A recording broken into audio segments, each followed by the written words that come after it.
levels.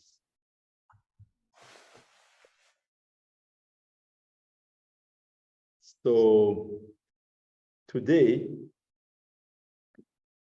we are starting this series of lectures with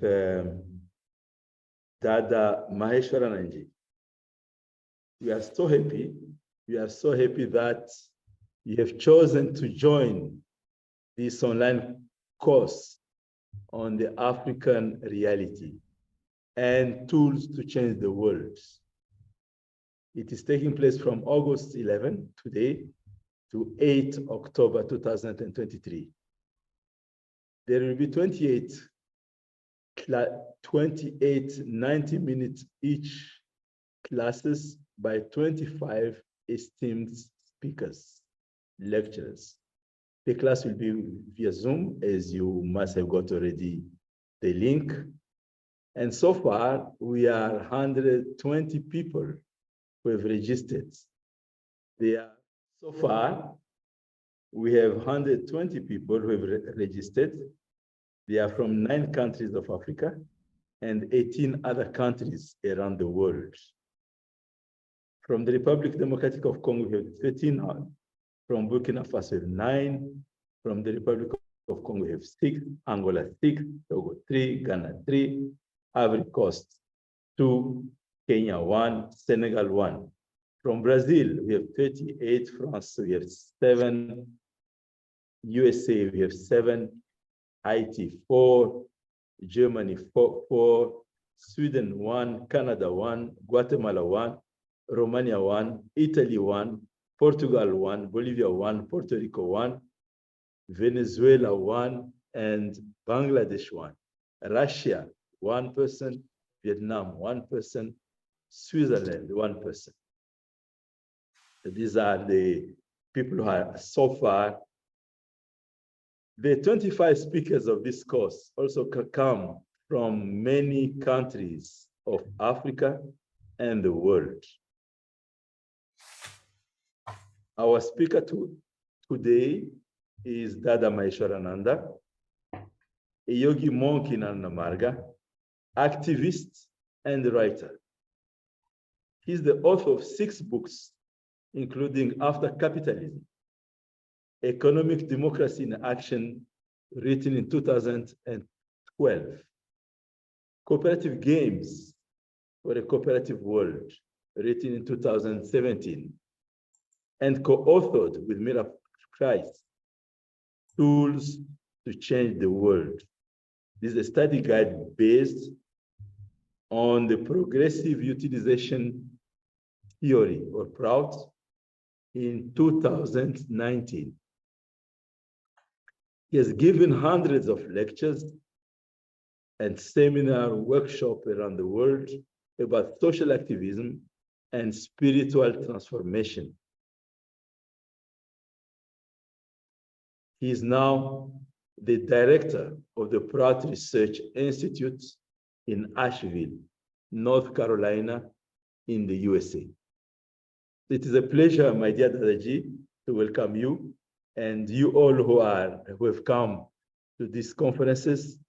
All are most welcome. We believe that this conference will be blissful, will bring many new ideas, or will strengthen existing ideas, and that collectively will build these efforts of constructing local movement of Samajes around the planet. We are starting with Africa, but soon we'll come to South America, we'll come to North America, we'll come to Europe. Basically, it is, as Baba said, as most of the master said, unity is strength in this time, and unity of well-wishers is most welcome. Namaskar, my Dadaji, you have the platform. Namaskar.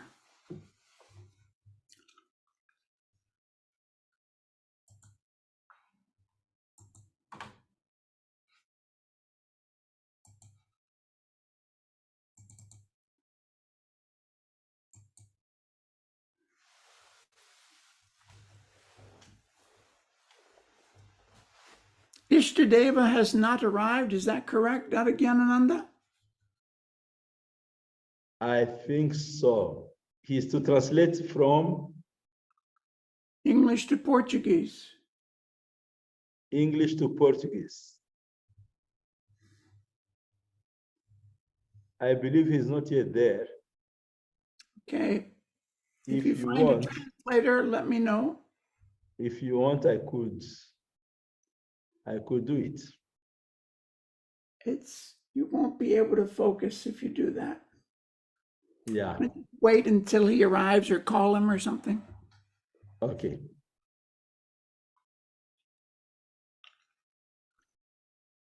It's my honor to give the opening talk in our online course today, The African Reality and Tools to Change the World.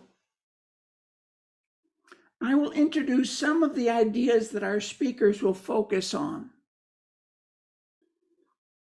And I want to focus on three things: understanding Africa as it is, 2, envisioning the Africa that we want, and 3, struggling together to make our dream the new reality.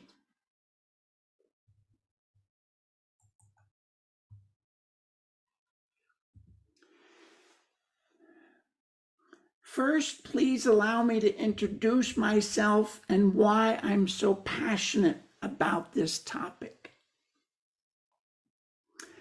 A very long time ago, 1971, I started university studies in the United States where I was born. The Vietnam War was raging. The more I read about it, the more I thought war is not a good way to solve international conflicts.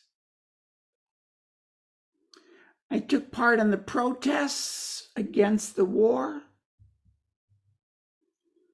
I also burned my military service card, and I wrote a letter to the government admitting I had just broken the law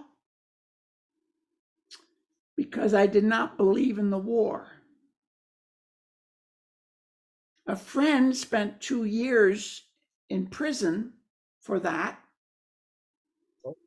but 500,000 other people were also doing it. So I was never prosecuted. Dada, you interrupt when you have to, okay?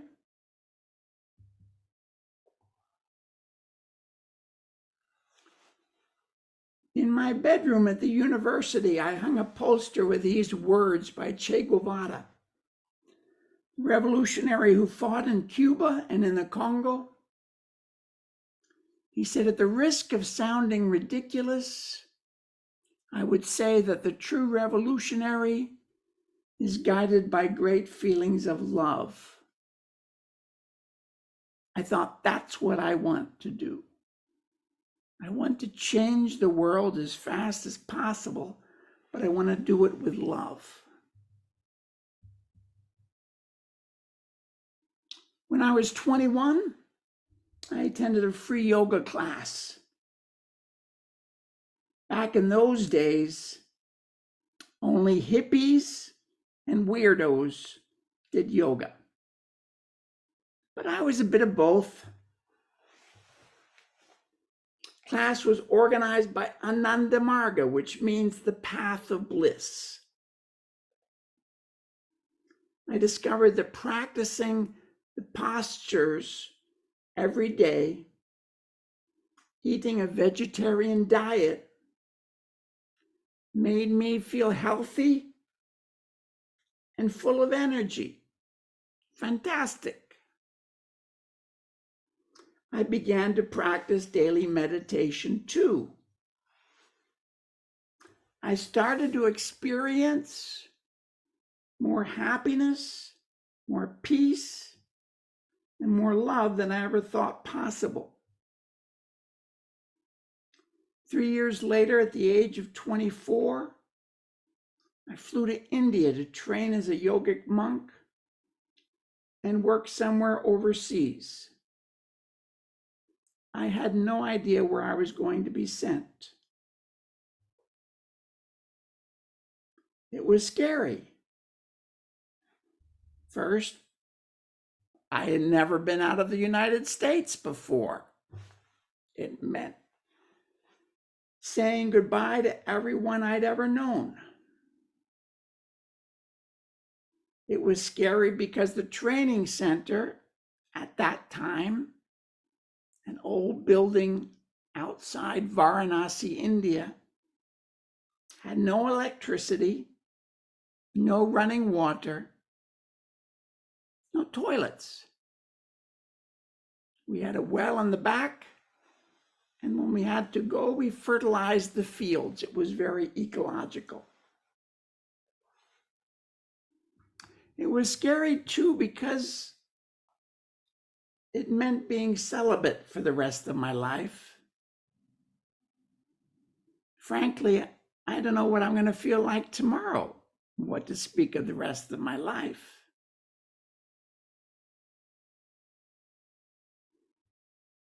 But I think there was wisdom in what seemed crazy at the time. Many people talk about world peace,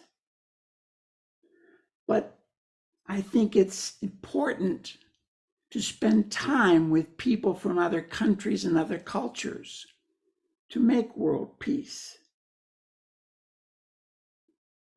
I spent 40 years in Southeast Asia and South America. I believe that living together and working together with people from different cultures is the way to build world peace.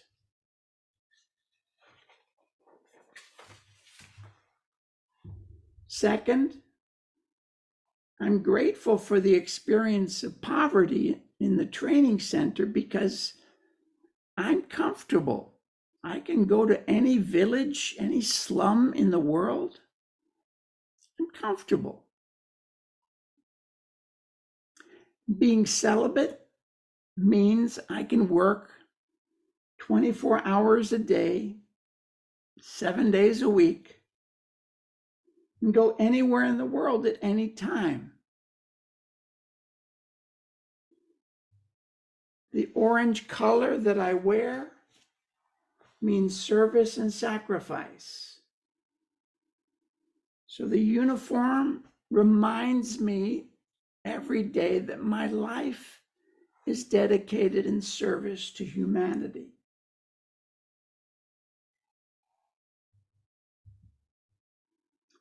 Now, again, Ananda, we still don't have an Indonesian translator, is that right?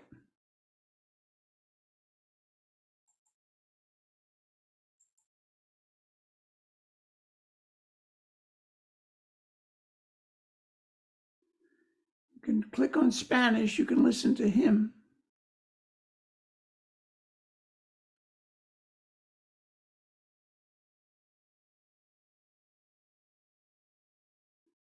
Okay, I'll continue.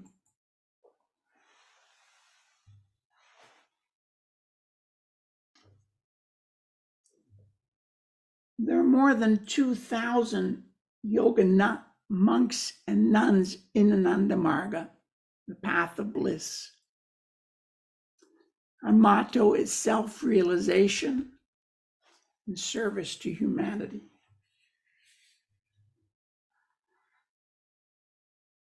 We do disaster relief, teach meditation and a healthy yoga lifestyle full time. I wouldn't trade what I do for anything in the world.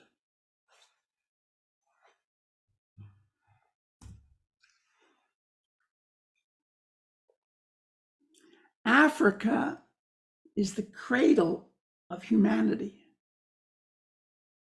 We're all Africans. Modern humans, Homo sapiens, lived in Africa at least 160,000 years ago. They stayed there a long time. about 100,000 years ago, they started to move out of Africa to Asia, to Europe, to the Americas, to Australia. We all come from Africa.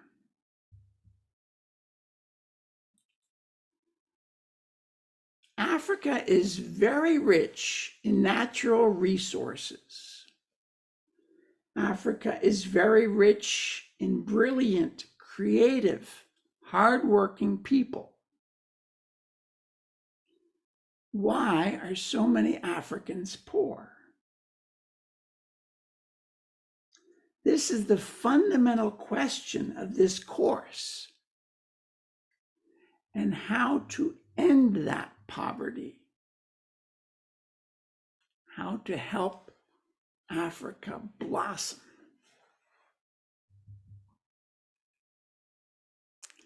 There is a common belief that rich people are smarter and they work harder than everyone else. This has never been researched. It's never been proven. But many people, even many poor people, think it's true. Logically, if you believe that rich people are smarter and work harder, the opposite should be true too. That poor countries somehow stay poor because their people are not so smart or they don't work so hard. This idea has never been tested.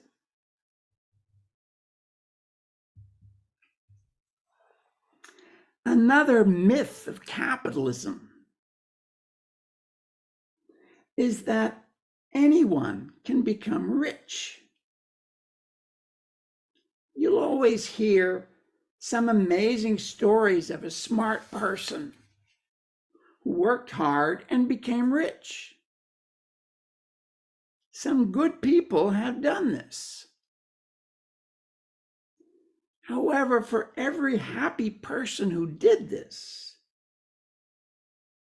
there are millions of other smart, hardworking people who never got that opportunity.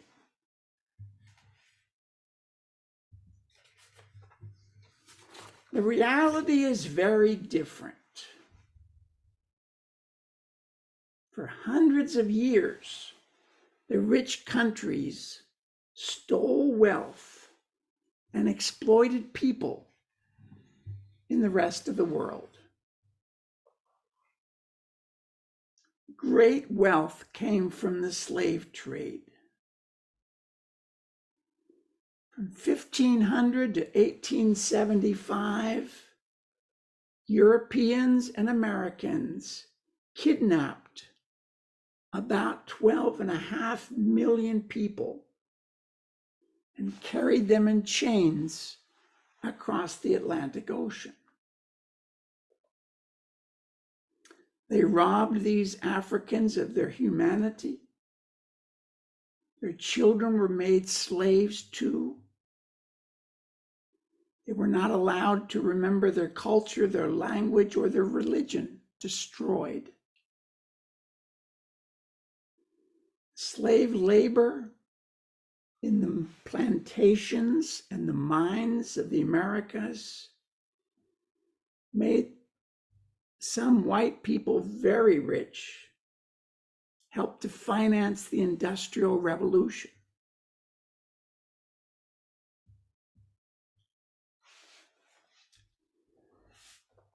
Capitalism is a system in which people can earn income purely from the owning of wealth or capital.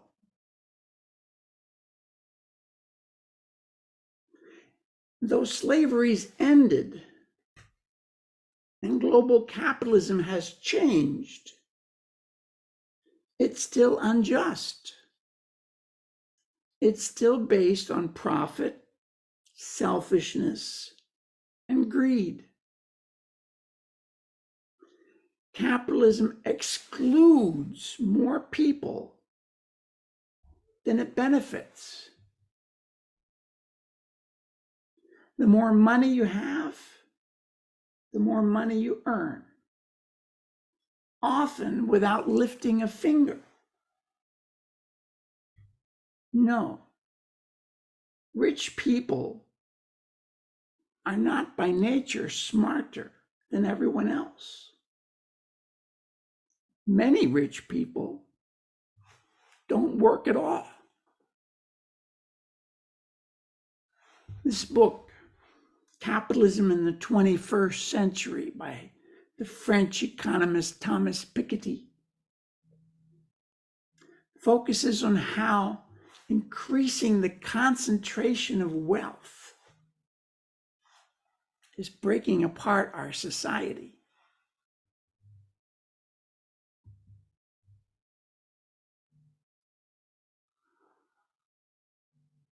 Jobless people are made to feel that it's their fault they don't have a job. In fact, an honest job is their right. It's society's responsibility to provide an honest, meaningful job with an ample wage for each person who wants it. We should demand jobs for all.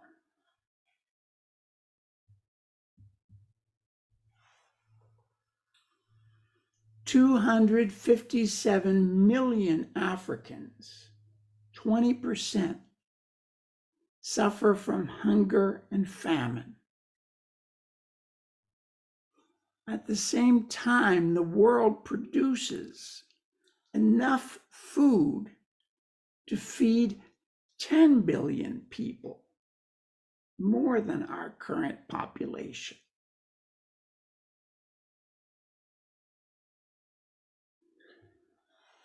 There's plenty of food, but people in extreme poverty cannot afford to buy it.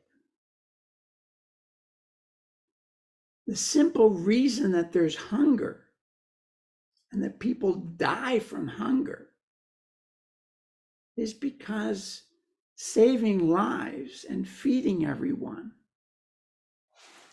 is not our priority, not the priority of our societies.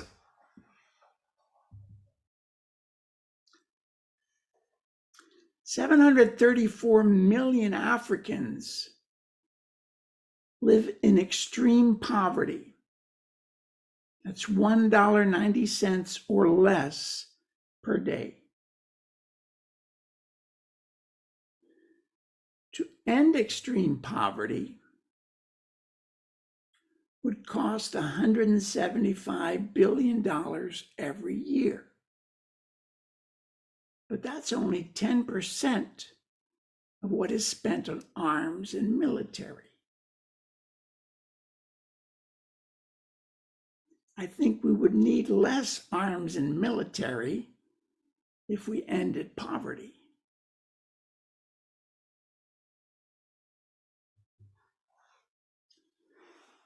It's important to understand that this poverty is completely unnecessary.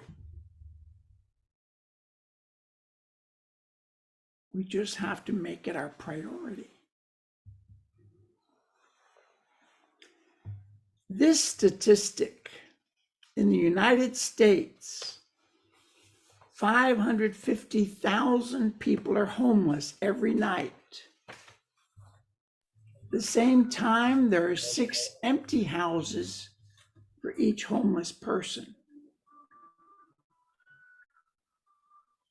Gyanananda, you can mute anybody who's making noise, okay? Thank you.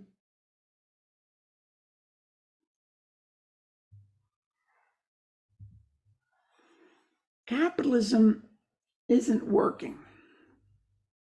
Another world is possible. Global capitalism is destroying our planet.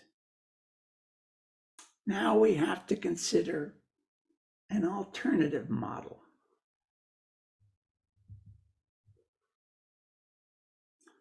PROUT stands for the Progressive Utilization Theory. It's an alternative socio-economic model. It's a blueprint how to reorganize society and the economy for the welfare of everyone.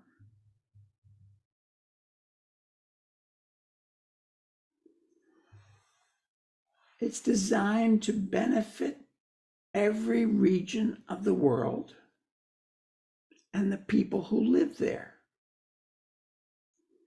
at the same time protecting nature and the environment. It's a very sophisticated model. We're only discussing a few items in this course, a few basic structures of PROUT.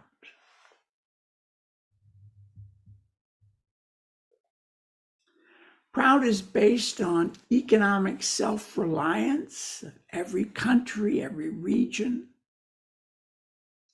on cooperatives, environmental balance, and universal spiritual values.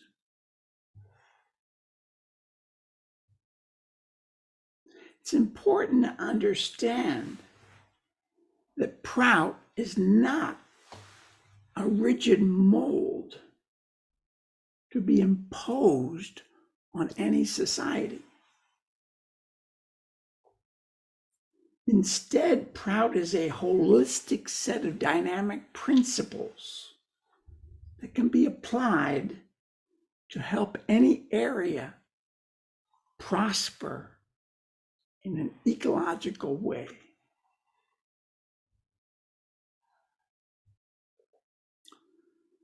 PROUT was developed by this gentleman, Prabhat Ranjan Sarkar of India. In 1959, he first introduced the idea of PROUT. And for the rest of his life, he developed it. But again, Nanda, you can, thank you.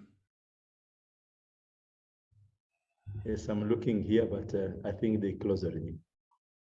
Yeah, thank you. Thanks. Most welcome.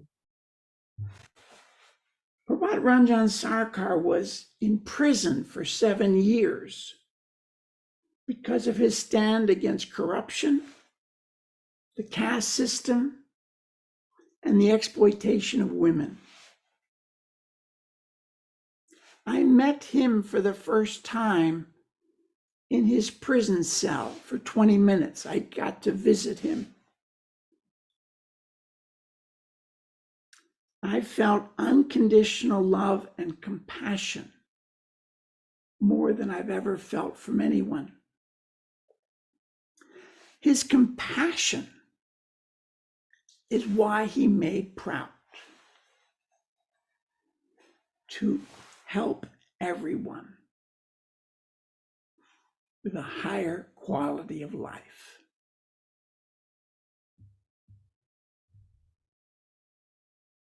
The first priority of every economy should be the right to live. We need to guarantee the 5 minimum necessities of life to all: food and water, Wait, clothing. Dada, Yep. I'm seeing that Ishtadeva is now online. Can he do the translation in Portuguese? How he can go into the room? Yes, he can, I think. Just a moment.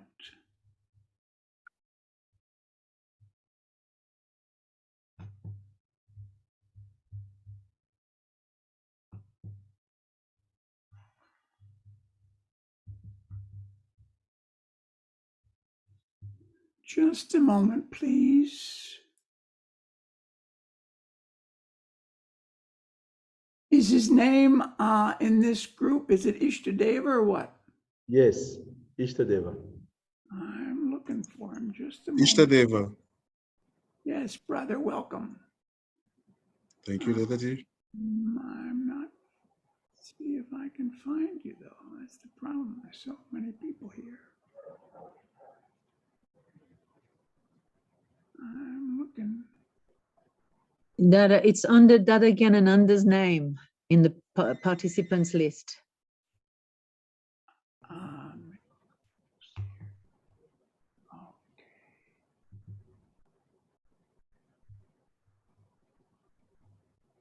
Yeah, I'm working on it. Just a second here.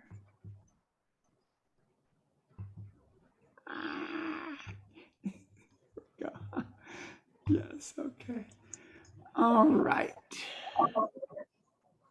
But even though,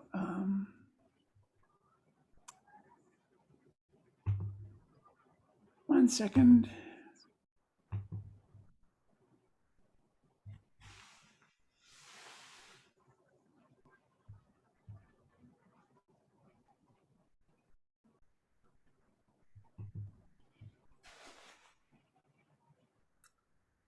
You know, it's funny, this technology doesn't want to cooperate all the time with me. Doing my meditation, but it just doesn't want to open up when I ask it to. Yeah. This is the change of era. So the technology most of the time is a little bit ahead of some people.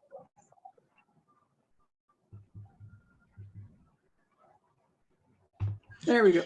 But Dadaji, I have already activated. Okay, you are? Okay. I've already accepted the Portuguese translation. And so I just need to know if there is a feedback from the Portuguese listeners. Ishtadeva, you're not. So, oi, gente, as pessoas que falam em português, pode entrar agora na sala do português. É só clicar lá embaixo onde tem. Português, sim. Tem PT.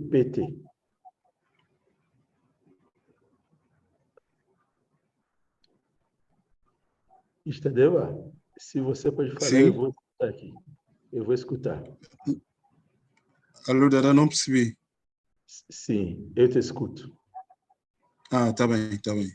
All right, I'm the host as well as the speaker, and I'm having trouble getting it to find your name.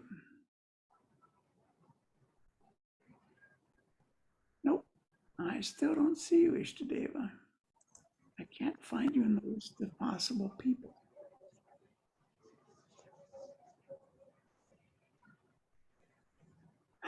No, you made him already a co-host, Dada. Yeah, but I can't seem to get him in the interpreter's room. Yes, he's not yet there.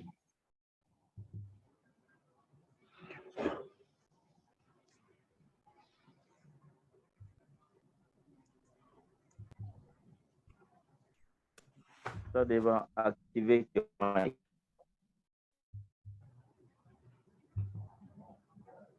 Try one more time and then I'll give up. Okay. Amitabha says. Yeah, there they can listen to this Spanish. Mitava's always speaking Portugal anyway, so it's okay. Yeah, I think she's right because for some reason it doesn't show up as a possibility. I can't do it. So sorry.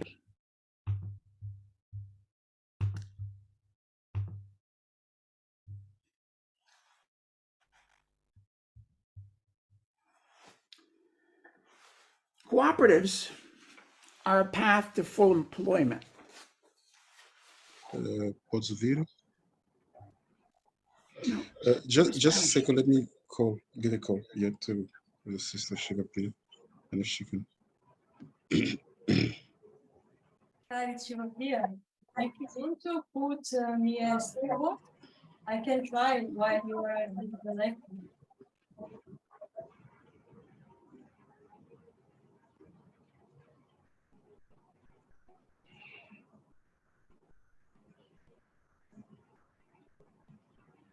So I have to start.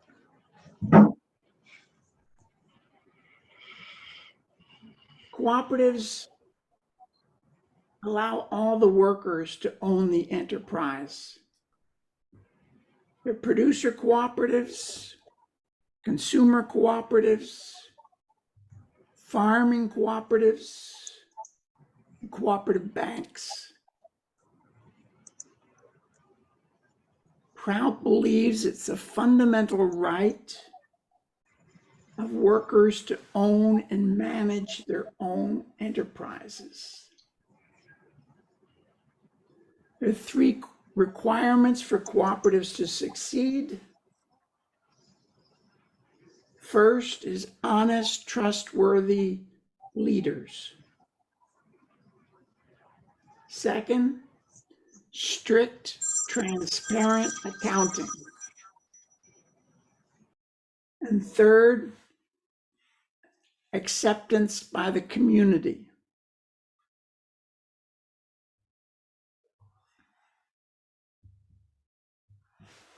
Economic democracy offers a clear, compelling vision of an equitable, sustainable economy that brings a high quality of life to everyone. A dynamic economy of the people, by the people, and for the people.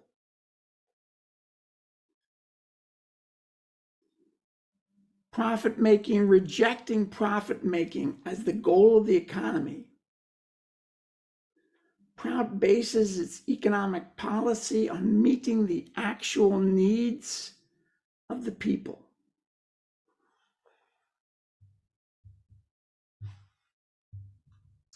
Africa needs moral leaders.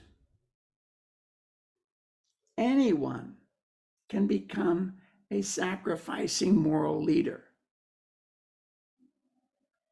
by being honest, courageous, open-minded, multicultural, and dedicated to justice for all.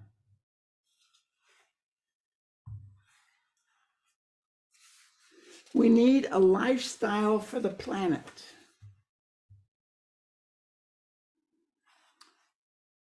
If you eat a plant-based diet, vegetarian diet, in one day you could save over 1,000 gallons of water, 20 kilos of grain, 3 square meters of forest, 4 kilos of CO2, and 1 animal. Domestic animals have been an important part of humanity for thousands of years. Animals fertilize the soil, they turn grass into milk, for example. But today, Alô? Consegues ouvir? you have to mute. Alô? Consegues ouvir? 70 billion farm animals are raised for food each year. And they consume half the world's grain, the animals. We could feed so many more people if we reduce the meat that we consume. Education is that which liberates. This was P.R. Sarkar, the founder of Prout, who said that. Nelson Mandela said education is the most powerful weapon we can use to change the world. The goal of education should be liberation, to free people from mental bondages and limitations, to promote solidarity. Teaching human values, cardinal human values, is very important. Creates a sense of caring and welfare for others. We need to make students aware and awaken their consciousness.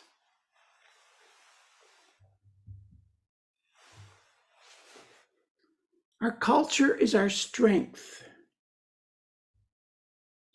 We can overcome colonial mentality by reclaiming local cultural traditions, knowledge, memory, and identity. Today, everyone in the world is bombarded with pseudoculture, that which is fake, imposed, which does not uplift a people. Pseudoculture are the ideas and products that paralyze the collective outlook of a people. They offer to make life more pleasurable. The American dream. Every child and every adult should feel proud of their culture, their people, their language, their history, should be proud of themselves.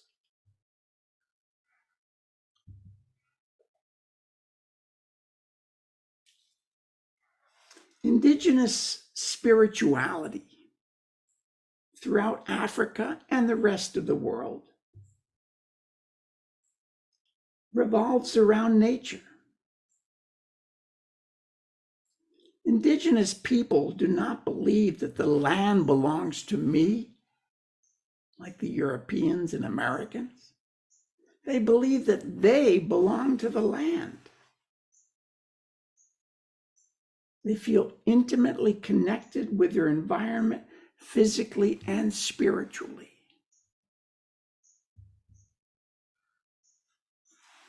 Cosmic inheritance. Planet Earth, her wealth of resources, the entire universe, we inherited for all living beings. We need to share.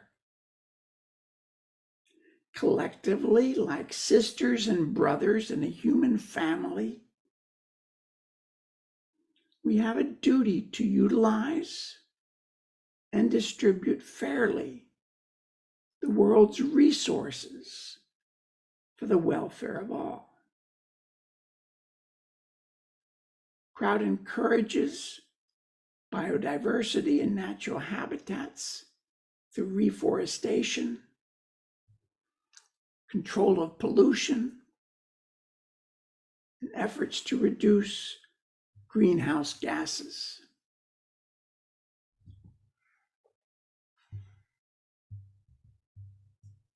The spiritual perspective of Prout. Just as all nature is interconnected in a web of life, we humans are also connected emotionally and spiritually. Our personal journey should focus on self-development and service to humanity. The mystical search for truth. It's very different from fundamentalist religions that divide people into believers and non-believers. us versus them. Universal spirituality promotes love and connection, not fear.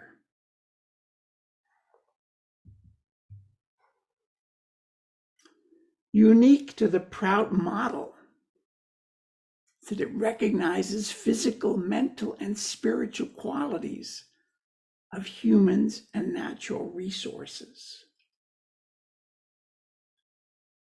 Spiritual philosophy, spiritual practices, and the spiritual force, the invisible force that draws people to be their noblest self.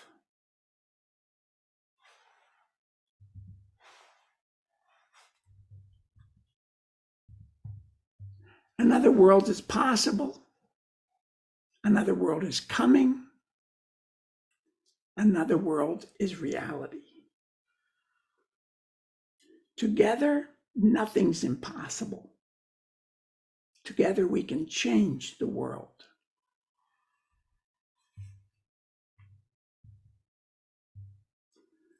We need a revolution based on love.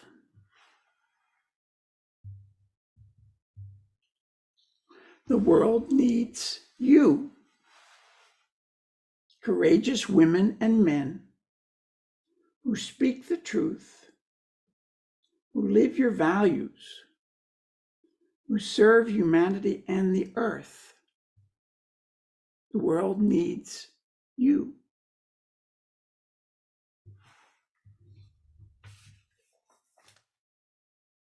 So Dana Gyanananda, would you like to lead the questions? Yes, let me look at them. Yeah.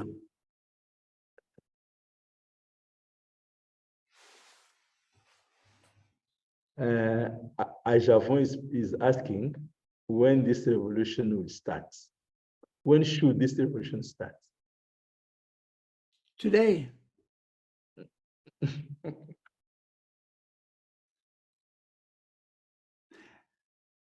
A revolution means a total change, right? A total transformation of society. And we need a revolution that transforms us as well. So the yoga lifestyle is environmentally friendly, it's ecological. One of my heroes from Sweden, Greta Thunberg, she's vegan, like I am, because that's what's necessary for climate change.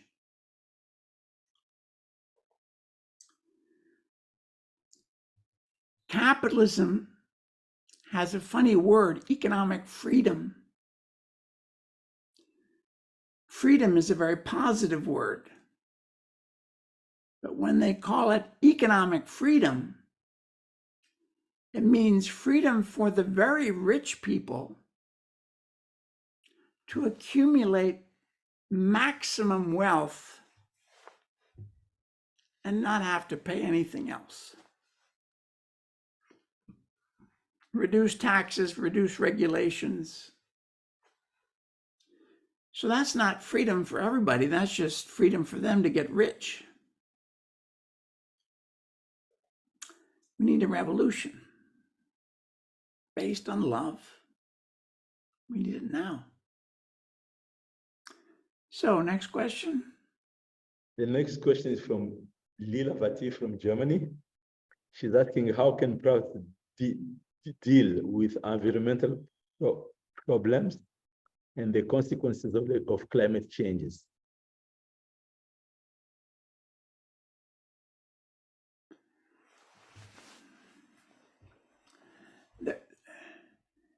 First, by adopting your individual lifestyle for the planet. And second, establishing Prout. Because the government, every Prout government, will give great importance to the environment. we have to stop climate change. So that means radical steps. Economic democracy is great, but political democracy sometimes, certainly in the United States today, is completely twisted. Those with the money are making the rules. They're manipulating elections. They're manipulating, it's, you know, I say that in South America, where I worked for 21 years, corruption is an old problem, but it's illegal. In the United States, corruption is legal. You can pay millions of dollars to a political candidate. You can give it to both candidates of both parties. And after they're elected, you call them up and you ask them to do whatever you want. That's legal. You're paying them money. If they want to stay in office, they have to keep taking the money and spending it to get reelected. That's legal.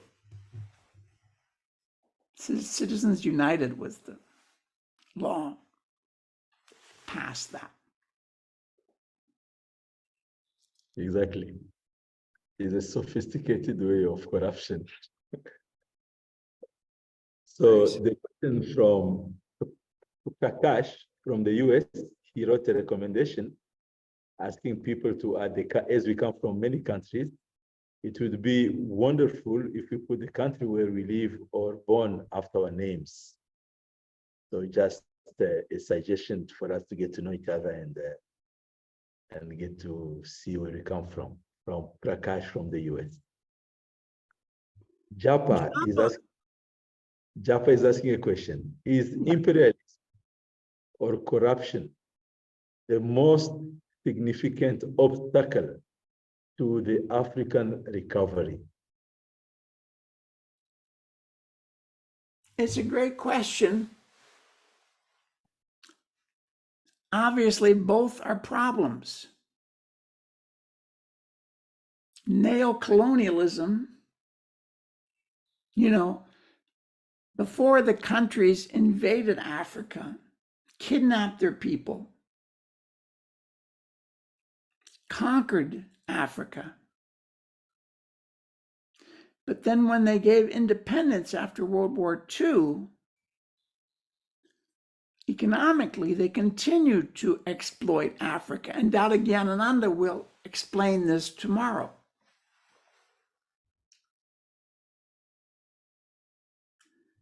But at the same time, the way the economic exploitation takes place is by paying a lot of money to corrupt leaders. If there were no corrupt leaders, if all leaders were honest and ethical, then the exploitation would end. Well, but part of the corruption is using military, using CIA, using secret agents. You can always find somebody to corrupt. So exploitation will continue for that reason. Now there is a question from Lianto. What do you think about the Afro-panoramic vision? Is that panoramic? I don't know. I don't know what that is. Panoramic, because I have no idea what is this. Maybe panoramic.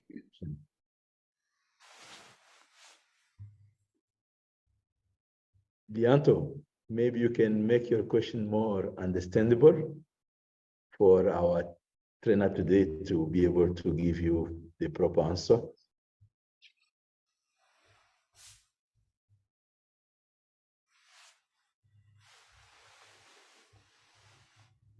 Any other comments? Yes, there are more comments here. Let me get to them.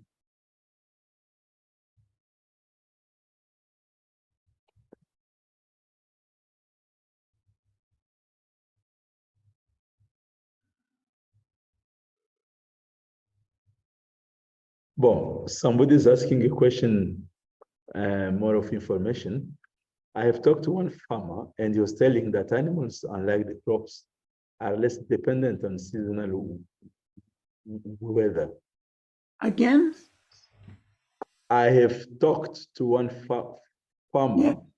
and he was telling that animals, unlike crops, are less dependent on seasonal weather. So it is more secure to have the animals if there is a bad season and they just eat hay. What is your opinion on this? He's correct. When animals are allowed to graze, to walk and eat the grass, that is environmentally sound. The trouble is the 50 billion animals? This incredible amount of animals that are living, 70 billion farm animals. There's not enough space for all those 70 billion animals to roam freely and eat grass. So they're raised in factories where the animal is kept. They're not free to walk around. So it becomes an environmental nightmare. Terrible pollution from the animals. And you have to grow crops to feed the animals. So half the world's grain, half of the food that's grown on the planet is fed to animals. So it's not sustainable. But yes, when animals are free to roam, it's environmentally sound.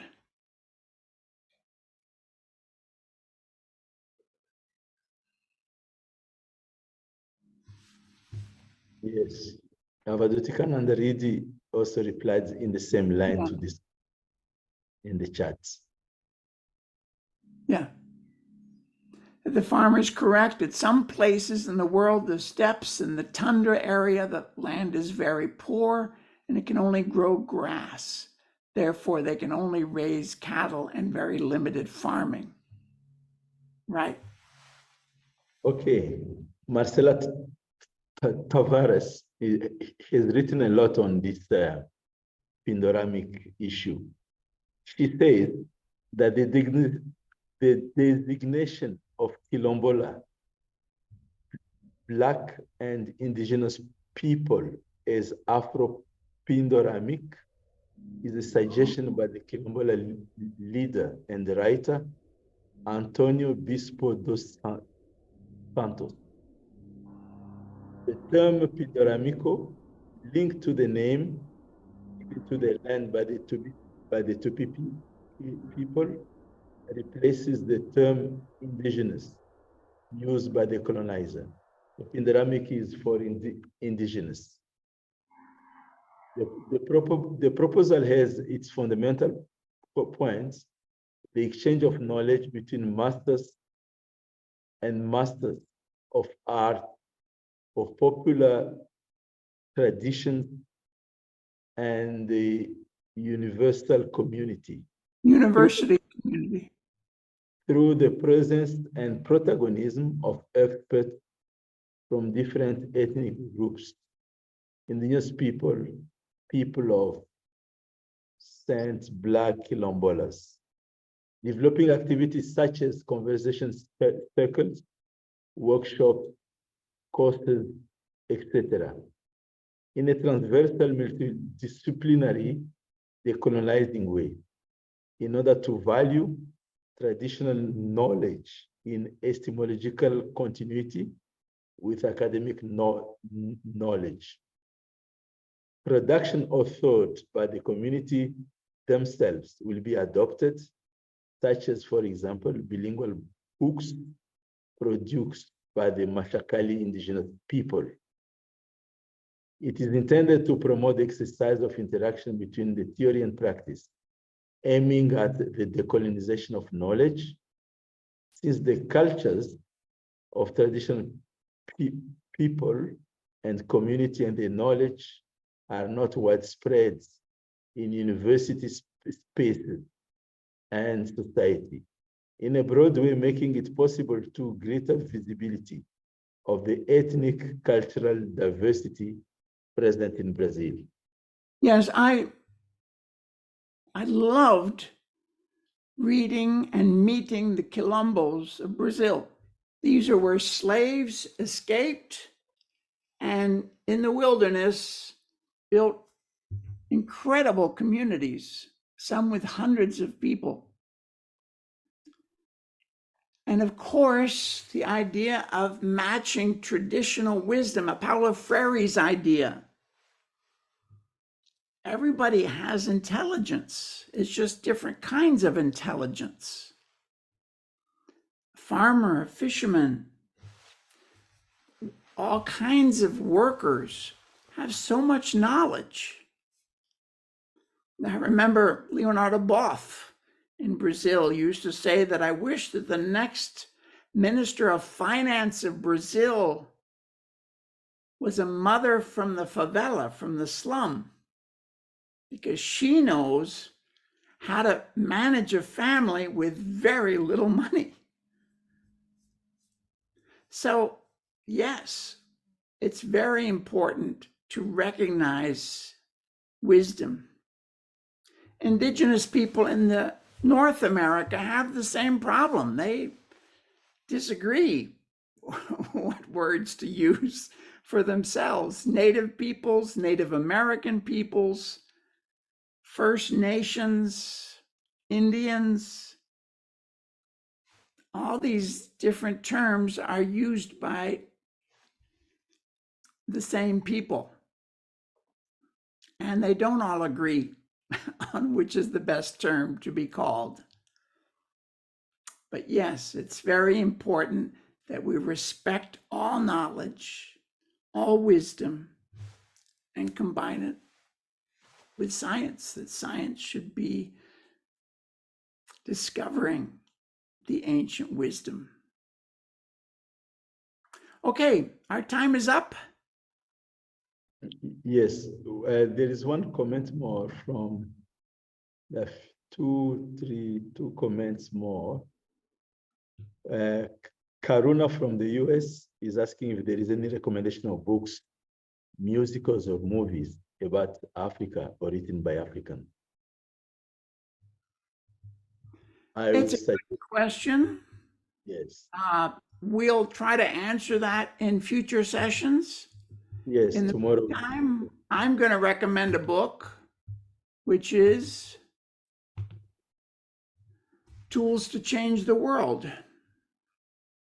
You can free download it in 50 languages: French, Spanish, Portuguese, English. Portuguese has their own translation, very good now. And if you go to this website, whoops, I'm sorry, the French is incorrect. Tools to Change the World in English.com. That's the only correct one here. Oh. That they translated the website, so that doesn't work at all. But if you go there, then you can choose at the bottom your language, and you can download the book that we started this organization with, Tools to Change the World. This is being recorded. The translations will also be video recorded, and Everything will be put up on the YouTube channel that was started today, Tools to Change the World, on YouTube. So give us a week and you should be able to see it. Thank you very much, people. You inspire me very much. Thanks a lot, Dada G, for this. Thank you so much, Dada. Sorry, I try to get the translations better next time. Thank you, Dada. Okay. Much gratitude, Dada. Thank you.